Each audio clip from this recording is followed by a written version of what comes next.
여러분 안녕히 주무셨습니까? 우리가 잠든 사이 어떤 일이 있었을까요? 저희 굿모닝 글로벌과 함께 챙겨보시죠. 이제 기술주들의 순환 시대가 계속 이어지고 있습니다. 나스닥 지수는 지난주에 이미 조정 국면에 들어갔고요. 지난 한 주 동안 7.6%나 나스닥 지수가 크게 빠지면서 2020년 3월 이래 최대 낙폭을 기록을 하기도 했습니다. 지난주 금요일은요, 국채금리가 1.75%까지 다시 한번 급락하는 모습이 나타났습니다. 지금까지는 통상적으로 국채금리가 오르면 기술주들이 빠지고 그리고 국채금리가 내리면 오히려 기술주들은 올라가는 그런 모습을 보였는데 지난주 금요일은 국채금리가 1.75%까지 급락했음에도 불구하고 기술주도 동반 하락하는 모습을 보여줬습니다. 그만큼 요즘은 기술주에 대한 투자 심리가 많이 좋지 못하다는 것을 방증하는 것이고요. 자, 이런 가운데 이번 주에는 주요 기술주들의 실적 발표가 예정되어 있습니다. 애플과 AMD, 인텔과 마이크로소프트, 테슬라 이런 기업들이 이번 주에만 실적을 내놓게 되는데 투자자들은 여러모로 경계심을 갖고 주목을 하고 있습니다. 아무래도 실적이 좋다고 하더라도 주가 반응이 이렇게 시원하게 나타나지 못하는 그런 시장 환경이기 때문일 텐데 물론 애플과 마이크로소프트 이런 기업들은 이제 기술 성장주의 개념보다는 오히려 가치주로 좀 인식되는 경향도 있어서 이들에 대한 실적은 좀 기대해 볼 만하겠습니다만 워낙 시장 환경이 살얼음판을 겪고 있다 보니까 어떻게 나올지 상당히 경계심을 갖게 되는 대목입니다. 자, 이런 기업들 이번 주 실적 발표하게 되니까 한번 주목해 보시면 좋을 것 같고요. 지난주 금요일 시장의 마감 분위기부터 한번 살펴볼까요? 전체리 앵커입니다. 네, 지난 금요일 미국 증시 마감 상황 정리해드리겠습니다. 일단 지난주에도 역시나 미국 증시는 3주 연속으로 마이너스권 마감을 졌습니다. 주간 기준으로 확인해봤을 때 나스닥 지수가 7.5% 하락, 그리고 S&P 500 지수 5.7%, 다우 지수가 4.6%의 낙폭을 기록했습니다. S&P 500 지수와 나스닥은 이제는 2년 전 가까이 돼가는 시점이죠. 2020년 3월 이후 최악의 주간 퍼포먼스를 기록하기도 했습니다.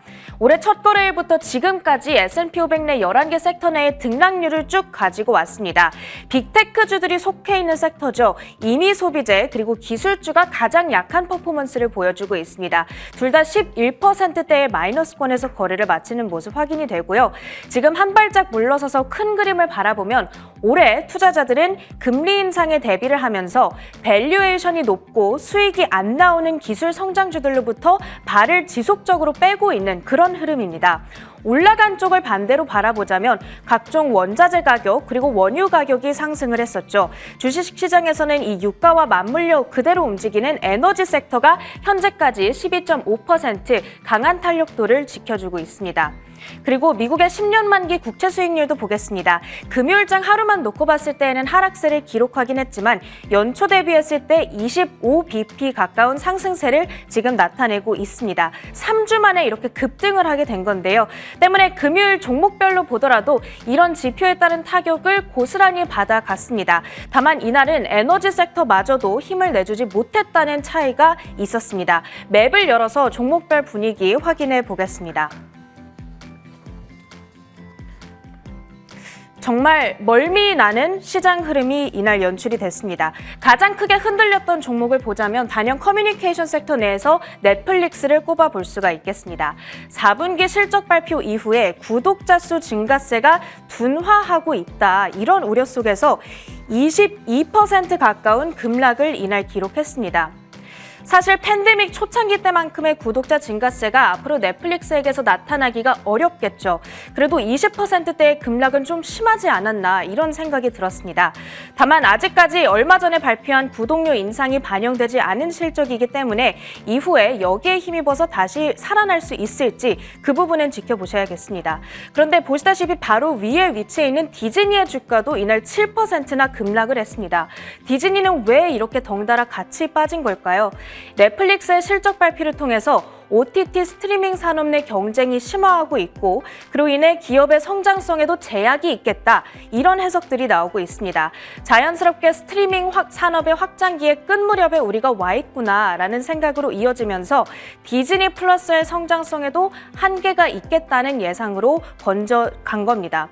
상황이 이렇더라도 디즈니의 그간 실적이 좋았더라면 이렇게까지 타격이 심하지는 않았을 텐데 디즈니도 최근 실적 발표에서 순 구독자 수 증가세가 다소 아쉬운 흐름을 보여왔죠. 그렇던지라 더 큰 타격을 받아간 게 아닐까 이런 생각이 들었습니다. 그나마 조금 버텨줬던 쪽을 보자면 필수 소비재로 구성된 경기 방어주 섹터가 그래도 강보합 정도 수준에서 버텨주는 흐름이었습니다. 클로락스, 콜게이트, P&G 등과 같이 경기가 나쁠 때에도 소비가 일어날 수밖에 없는 또 매출이 있을 수밖에 없는 그런 종목군들 위주로 자금이 유입되는 흐름이었습니다. 이날 급락을 보였던 또 다른 쪽을 보자면 바로 암호화폐 시장이었습니다. 위험 회피 심리가 최고조에 달하면서 고위험 자산군인 비트코인 가격이 크게 하락을 했습니다. 비트코인이 15% 급락, 이더리움이 20%대의 급락을 기록했는데 암호화폐 시장 자산 중에 1,500억 달러가 순식간에 증발돼 버리는 그런 현상이 나타났습니다. 엎친 데 덮친 격으로 앞으로 비트코인이 더 떨어질 거라는 전망까지 나왔습니다. 암호화폐 거래소 크라켄이 내놓은 보고서를 참고해 봤는데요. 현재 시장에서는 리스크 해지 현상이 나타나고 있기 때문에 비트코인이 추가로 떨어질 수 있겠다는 경고를 내보내고 있습니다. 그러면서 비트코인 가격의 지지선을 26,300달러로 제시를 했는데 현재 가격보다 $10,000가량 더 하락할 수 있겠다는 예상이 되겠습니다. 그래도 주말 사이에 엘살바도르의 저가 매수 소식이 들려오면서 그래도 폭락세는 멈추고 반등을 시도해주기도 했던 암호화폐 시장이 되겠습니다. 자, 마지막으로 이번 주 주요 증시 일정도 정리를 해봤습니다. 이번 주에는 25일 마이크로소프트, 그리고 26일 테슬라, 27일은 애플, 이렇게 빅테크주들의 실적 발표가 줄줄이 예정되어 있으니까요. 참고를 해보셔야겠고요. 그리고 26일 또 한 가지 중요한 이벤트가 있습니다. 연준의 FOMC 기준금리 결정이 26일에 이뤄지게 되니까 이 부분까지 캘린더 일정 확인해 보시면 되겠습니다. 미국 증시 마감 상황 정리해드렸습니다.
지난 금요일과 주말 사이 미국 증시에서 어떤 일들이 있었는지 살펴드리도록 하겠습니다. 애프터마켓 시간이고요. 신한금융투자 WM리서치부 최진석 팀장 함께하겠습니다. 어서 오세요. 안녕하십니까? 네, 안녕하세요. 자, 오늘도 지난 금요일 시장에 4가지 키워드를 정해봤는데 첫 번째 키워드부터 한번 만나보겠습니다. 첫 번째 키워드는 바로 이겁니다. 살아있네 버핏입니다. 자, 바로 아무래도 투자의 전설인 버핏의 수익률이 최근 들어서 나쁘지 않은 것 같아요. 어떤 내용일까요? 네, 워렌 버핏 하면은 이제 가치주 투자로 굉장히 유명하죠. 네. 저평가된 주식을 좀 이 저가에 매수를 하는 그런 전략으로 유명한데, 그렇기 때문에 때로는 포트폴리오 구성을 실제로 보더라도 좀 재미없는 전략일 수도 있겠습니다. 하지만은 이 살아있음을 증명하는 그런 최근의 흐름이 나타나고 있는데, 특히 이제 이 성장주 투자로 유명한 캐시우드의 수익률을 거의 따라잡았다라는 파이낸셜 타임즈 기자를 준비해봤습니다. FT에 따르면요, 지난 2020년 초 이후에 ARKK, 아크 인베스트에서 운영하는 ETF와 버크셔 해서웨이의 주가 간의 격차를 좀 추적을 해봤더니 이제는 약 한 8%포인트까지 좁혀졌다라고 얘기를 했습니다.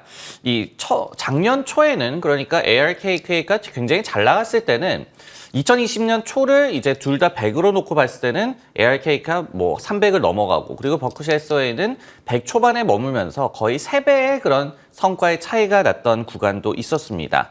이 고퍼 성장주 위주의 ARKK와 그리고 버크셔 간의 격차가 본격적으로 줄어든 것은 올해인데요. 1월에 버크셔 해서웨이 주가가 2% 오르면서 선방하고 있는 반면에 ARKK는 24%나 하락하면서 굉장히 고전을 면치 못하고 있습니다. 그리고 이제 작년 초부터로 좀 우리가 추적을 해보더라도 ARKK가 마이너스 43%, 버크셔는 34% 플러스권에서 또 놀면서 극명한 좀 차이를 보여주고 있는데요. FTA에서는 이런 성장주와 가치주 간의 역전 현상이 최근 수년간의 시장 내에서의 로테이션, 순환매를 상징한다라고 해석을 했습니다. 그러니까요. 뭐 작년까지만 하더라도 저는 많은 그 시청자분들의 반응이 뭐 워렌 버핏이야, 뭐 이런 얘기의 재미없다, 반응들을, 뭐 이런. 반응들을 보였었거든요. 근데 역시 투자의 전설은 이런 시장에서 자신의 능력을 좀 증명하고 있는 것 같습니다. 자, 그런데 이제 반면에 그러면 성장주는 앞으로 더 하락할 것이냐? 성장주의 고통은 계속 이어질 것이라고 월가의 전망들이 나오고 있는지도 궁금하고요. 또 한 가지가 반면에 이렇게 많이 떨어지다 보니까 여기서 좀 기회를 찾을 수 있지 않을까라는 생각도 들거든요. 네, 이제 성장주의 고통이 더 이어질까? 반대로 얘기하자면 이런 워런 버핏의 전략처럼 가치주의 좀 강세가 이어질까? 일단은 월가에서는 당분간은 좀 이어질 걸로 보고 있는 네. 것 같거든요. 왜냐하면은 금리 인상기의 어떤 이 가치주, 우리가 뭐 경기 민감 업종이 또 많이 포함되어 있는 그런 스타일 전략이기 때문에 금리 인상기에 유리할 수밖에 없고, 그리고 또 유동성 축소에는 위험 심리 자체가 다소 좀 위축이 되기 때문에 이런 지금 저퍼주로 시장에 또 관심이 옮겨가는 그런 현상도 있습니다. 실제로 이제 모건 스탠리에서도 금리 상승이 당분간 좀 이어질 것으로 보인다. 그러면서 올해 이 가치주로의 순환매가 지속될 것으로 보인다라고 분석을 하기도 했고요. 그리고 이제 최근에 또 전설적인 투자자 중에 하나인 제레미 그랜섬 같은 경우에도 이 슈퍼버블의 조짐이 보인다라고 얘기를 하면서 이 나스닥이 저점에서 굉장히 가파르게 100% 정도 올랐었는데 이런 부분들이 결국은 버블 붕괴의 전조라고 또 얘기를 하기도 했습니다. 또 참고로 이 골드만삭스에서 작년에 Non-Profitable Technology 지수, 그러니까 이 수익을 못 내는 그런 테크 기업들을 넣어놓은 그런 지수를 만들어서 추적을 하고 있는데요. 여기는 뭐 핀터레스트, 뭐 텔러덕 이런 이 주요 기업들이 포함이 되어 있습니다. 근데 이 지수 역시도 작년 10월부터 우리가 떼놓고 본다면은 거의 모든 지수를 좀 언더퍼폼하고 있어요. 이런 고통이 당분간은 좀 시장에서는 이어질 것으로 보고 있는 것 같고요.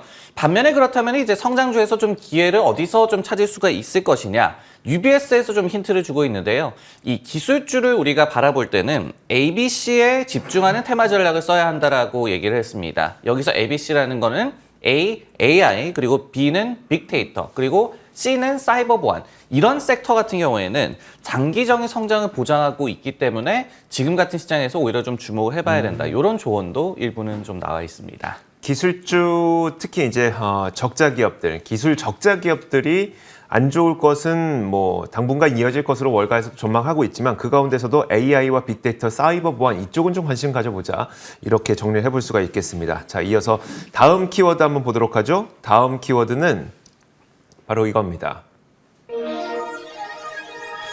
하락은 끝나지 않았다라는 키워드인데 시장 하락이 아직 끝나지 않았다는 분석들이 꽤 많이 있고요. 사실 뭐 이쯤 되면은 이제 바닥을 곧 찾을 것이다 이런 얘기들도 나올 법도 한데 사실 아직까지는 그런 얘기가 잘 안 나오고 있습니다. 자, 어떤 내용인지 보고 하니까 시장의 하락세가 도대체 언제까지 이어질 것인지 많은 분들이 걱정이 많죠. 이런 가운데 CNBC의 짐 크레이머가 기술적 분석가의 말을 인용해서 이런 시장의 하락세는 수주 동안 조금 더 이어질 수 있다 이렇게 전망을 했습니다. 그는 월가의 유명 기술적 분석가인 마크 세바스찬의 분석을 전하면서 S&P 500 지수가 2월 초까지는 고통의 시간을 보낼 것으로 전망을 했는데요. 자, 마크 세바스찬은 우리가 흔히 공포지수라고 부르는 변동성 지수를 활용해서 시장을 전망했는데, 자, 빅스 지수는 지난 한 주 만에 17에서 29까지 굉장히 급격한 상승세를 보였습니다. 짐 크레이머는 변동성 지수가 지난 3주 동안 가차없이 올랐다면서 이렇게 변동성 지수가 급격하게 오를 때에는 트레이더들은 변동성 지수가 이런 가운데 잠깐 하락한다고 해서 주식을 다시 담는 것이 아니라 오히려 자신들의 손실을 막아줄 수 있는 보험용 해지 자산을 더 담는 경향이 있다고 설명했습니다. 다시 말하자면 이렇게 변동성 지수가 급격히 오를 때에는 시장이 반등한다고 하더라도 데드캣 바운스일 가능성이 높다는 것이죠. 그렇기 때문에 한동안 시장은 조금 더 어려운 상황을 이어갈 것으로 전망했다고 보시면 됩니다. 자, 이 비슷한 현상은 팬데믹이 시작됐던 2020년 3월에도 있었고요. 2018년 10월에도 있었다면서 이런 현상은 항상 우리의 바람보다 좀 오래 지속된다고 지적을 했습니다. 그러면서 또 그는 마크 세바스찬의 분석이 맞다면 우리의 마음을 다잡고 오히려 이런 약세장을 좋은 주식을 매수하는 기회로 삼아야 된다고 설명을 했는데, 그러면서 그는 기대만 잔뜩 부풀어 있는 주식 말고 진짜 제품을 만들고 진짜 서비스를 제공하면서 진짜 이익을 거두고 있는 좋은 기업을 매수하는 기회로 활용해야 된다, 이렇게 덧붙였습니다. 좀 어떻게 보면 뻔한 이야기일 수도 있을 것 같긴 한데, 그럼에도 불구하고 이제 2월 정도까지는 이런 시장의 하락세가 좀 이어진다고 하니까 또 이걸 어떻게 받아들여야 되나라고 싶기도 하고요. 월가의 분위기 한번 전해주시면서 혹시 월가에서 언제쯤이면 반등이 나올 것 같다, 이런 이야기들도 있을까요? 뭐 언제쯤 이제 반등이 시작될 거다라는 거를 전망하기는 굉장히 힘들죠. 네. 하지만 이제 이번 주가 어쨌든 간에 굉장히 변곡점이 될 것이다, 이런 예상이 좀 많이 나오고 있는 것 같습니다. 그 이유는 당연히 이제 대형 이벤트가 많이 좀 예정이 돼 있기 때문인데요. 두 가지로 좀 나눠서 생각을 해볼 수가 있겠죠. 첫 번째로는 이제 미국의 어닝 시즌이 이제 피크에 달하게 됩니다. 빅테크 기업들을 포함해서 뭐 테슬라도 그렇고요. 또 이제 보잉과 같은 경기 민감 업종에 속한 주요 기업들도 실적을 좀 내놓기 때문에 이런 부분들이 이제 시장에 어떻게 영향을 줄지 저희가 좀 관심 있게 지켜봐야 될 것 같고요. 다만 이제 에버코어 같은 기관에서는 이 실적이 지수를 한 방향으로 견인하기는 좀 힘들 것이다. 결국 이제 종목별로 반응이 좀 엇갈릴 것이다라고 해석을 하고 있는 그런 상황입니다. 두 번째는 이제 FOMC가 역시 되겠죠. 이 현지 시각으로 수요일에 결과 발표와 제롬 파월 의장의 이제 기자회견이 있을 예정인데, 근데 이제 시장에서는 조심스럽게 더 매파스러운 스탠스를 연준이 내비치지는 않을 것이다. 지금까지의 스탠스보다도 더 매파적이지는 않을 것이다 라고 좀 전망을 하고 있는 것 같습니다. 예를 들어서 JP모건에서는 시장 참여자들을 놀라게 하지는 않을 것이다 라고 이 전망을 하고 있고요.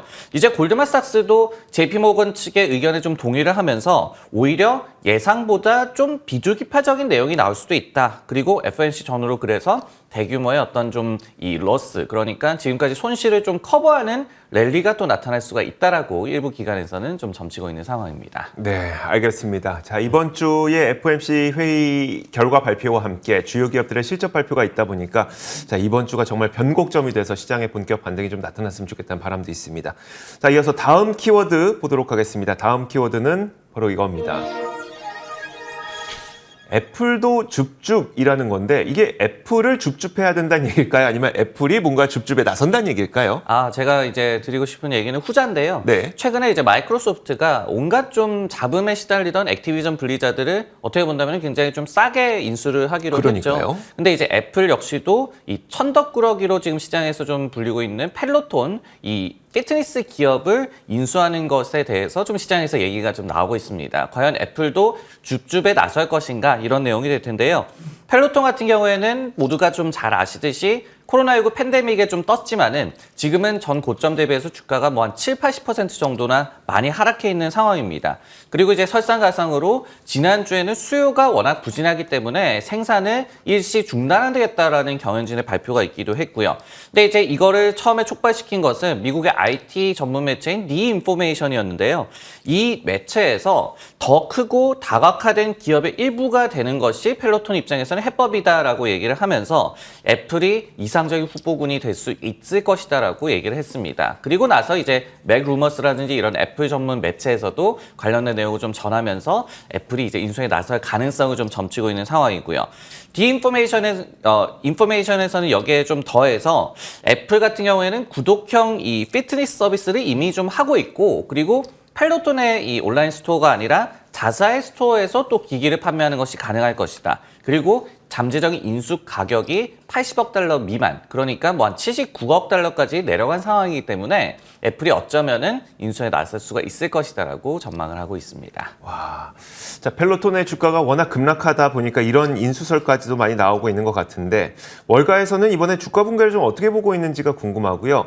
애플 외에도 혹시 이 펠로톤을 피인수 대상 기업으로 삼고 있는 어떤 우선 후보군들이 있을까요? 네, 일단 펠로톤의 주가가 지난주 금요일 금요일에는 한 12% 정도 그 반등을 했죠. 네. 근데 이거는 이 복수의 기관에서 최근에 어떤 주가 흐름이 붕괴된 것, 그리고 매도세가 좀 과도했다라고 이 전망을 내놨기 때문이었습니다. 예를 들어서 이제 스티페 같은 그 기관에서는 보유해서 매수로 투자 의견을 오히려 상향 조정을 했는데요. 팬데믹 이전 수준으로 주가가 이제 하락해 있는 상황이다. 하지만은 그동안 많은 좀 성장을 보여왔다라고 분석을 했습니다. 그리고 이제 니덤증권 같은 경우에도 매수 의견과 목표 주가 $50를 제시를 했는데 장단기 실적 전망은 당사도 물론 내리겠다. 하지만은 지금의 밸류에이션은 좀 매력적인 구간에 진입해 있다라고 분석을 했고요. 그리고 이제 룹 캐피털 같은 경우에도 매수 의견 그리고 목표 주가 $90를 제시를 하고 있습니다. 그러면서 구독형 사업을 갖고 있다는 것만으로도 지금보다는 기업 가치가 좀 우월할 수가 있다라고 분석을 제시하기도 했습니다.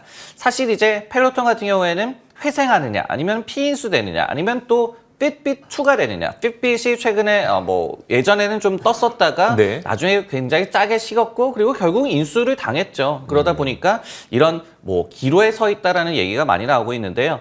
애플 외에도 그렇다면 인수를 할 만한 후보군이 뭐가 있겠느냐. 온라인 매체 쿼츠를 좀 인용을 해보자면은 첫 번째는 이제 나이키입니다. 그리고 두 번째는 아마존인데요. 아마존이 이제 컨텐츠 기업으로 좀 거듭나려고 하는데 펠로톤이 역시 이제 홈 피트니스라는 컨텐츠를 갖고 있는 기업이다라고 얘기를 하고 있고, 세 번째는 이제 에퀴녹스라는 기업인데 이게 미국의 전통적인 럭셔리 피트니스 서비스를 제공하는 그런 기업입니다. 짐도 운영을 하고요. 그렇기 때문에 이제 잘 알려져 있는 흔한 어떤 전통적인 사업을 하고 있는 기업이 그 분야에서 좀 새로운 혁신을 좀 불러일으키고 있는 기업을 인수하는 것, 이런 시나리오 정도가 월가에서 좀 얘기가 나오고 있습니다. 네, 알겠습니다. 자, 펠로톤 워낙 급락하다 보니까 여러 가지 뉴스들이 최근에 많이 나오고 있고요. 이어서 다음 키워드 한번 보도록 하겠습니다. 다음 키워드는 바로 이겁니다. 올해는 스몰캡이라는 키워드를 꼽아봤습니다. 지난 2년간 강세장을 기대하는 분들은 이제는 없을 것 같고요. 그때는 찍으면 오르는 그런 굉장히 좋은 시장이었었고, 하지만 이제는 진짜 제대로 된 종목 아니면 된통 당할 수 있는 그런 시장입니다. 그래서 이제 우리 투자자분들에게 남은 것은 가장 어려운 숙제죠. 그럼 어떤 종목을 꼽아야 되는 것이냐, 이 문제가 남았는데, CNBC에서는 꽤 오랜 기간 동안 투자자들은 스몰캡 중심의 종목별 장세를 경험하게 될 것이라는 분석을 내놨습니다. 그 이유를 하나씩 나열했는데, 최근 시장 현상부터 살펴보자면 작년 하반기까지만 하더라도 기술 성장 적자 기업들만 미친 듯이 빠졌죠. 그래도 대형 기업들은 주가가 잘 어느 정도 지켜졌습니다. 하지만 올해 들어서 시장의 매도세는 메가캡 기업들과 또 초대형 기업들까지 좀 확산되고 있는 분위기입니다. 넷플릭스가 20% 하락하고 디즈니가 7% 하락하고 아마존이 6% 급락하면서 $3,000도 붕괴가 됐죠. 자, 이건 몇몇 종목의 문제가 아니라 S&P 500 지수가 1월 4일 고점 대비해서 9% 정도 하락했는데 10개 종목 가운데 3개 종목이 최소 20% 이상 하락했고요. 그리고 500개 종목 중 절반가량이 최소 15% 정도 하락했다고 합니다. 나스닥 종목 가운데 40% 이상의 주가가 반토막이 나고 있는 상태고요. 자, 이런 가운데 스몰캡 중심의 종목별 장세가 온다고 추정하는 몇 가지 근거를 보도록 하겠습니다. 첫 번째가 에로우 리버스캡 500 ETF라고 하는 그 ETF가 있는데 이게 시장 대비 아웃퍼폼했다는 겁니다. 이 ETF가 뭐냐면 S&P 500 지수에 포함된 500개 종목을 담은 ETF이긴 하거든요. 하지만 종목 비중이 시가총액의 역순으로 되어 있습니다. 그래서 시총이 작은 종목들이 가장 높은 비중으로 들어가는 방식인데요. 그러다 보니까 작은 종목들이 오르면 이 ETF가 시장 대비 아웃퍼폼하고 반면에 메가캡이 오르게 되면 이 ETF는 좀 언더퍼폼하는 그런 모습을 보이게 됩니다. 그래서 이 ETF가 시장 대비 아웃퍼폼한다는 것은 소형주가 훨씬 더 나은 수익률을 기록하고 있다는 것을 의미하는 것이고요.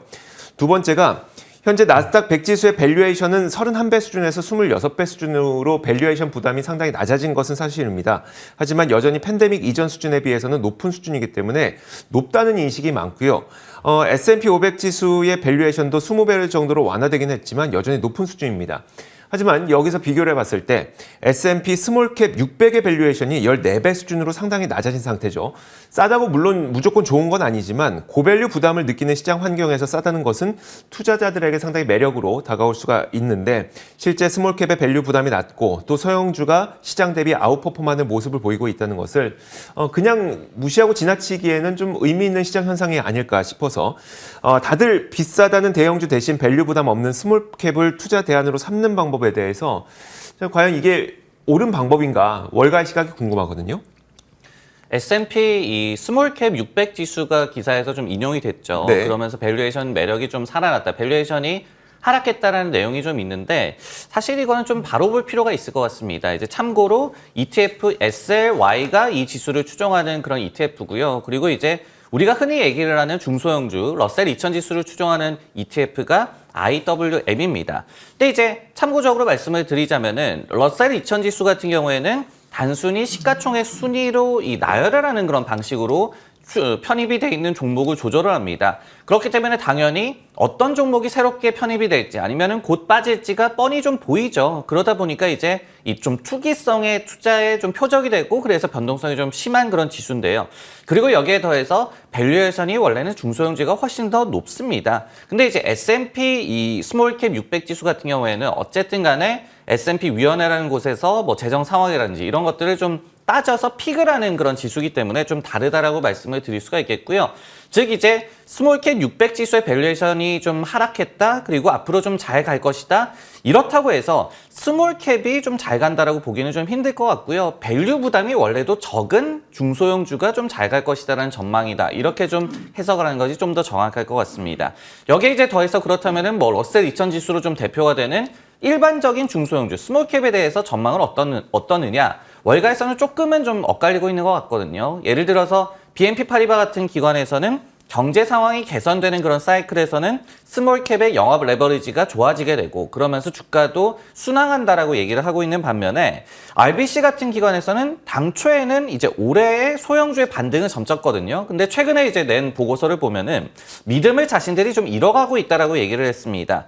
왜냐하면은 인플레이션 국면에서는 원래 이제 중소형주의 좀 흐름이 살아나야 되는데 그렇지 않고 있다. 대신에 이제 시장에 좀 공포감이 있다 보니까 대형 가치주 그리고 경기 민감 섹터를 통해서 시장에 대응하는 것이 더욱더 좀 적절할 것이다. 이렇게 또 분석을 내놓고 있는 기관도 있습니다. 자, 알겠습니다. 함부로 들어가면 안 된다는 거, 싸다고 함부로 들어가면 안 된다. 이 정도로 보면 되겠네요. 아니면 이제 이 지수는 원래 좀 밸류 부담이 적은 그런 이 중소형주들로 구성이 되어 있다. 그렇기 때문에 우리가 흔히 얘기하는 중소형주가 잘 갈 거다. 이거랑은 좀 얘기가 다를 그러겠네요. 수가 있다는 말씀을 드리고 싶습니다. 알겠습니다. 자, 이렇게 지난 금요일과 주말 사이 있었던 여러 가지 이슈들을 저희가 4가지 키워드를 통해서 살펴봤습니다.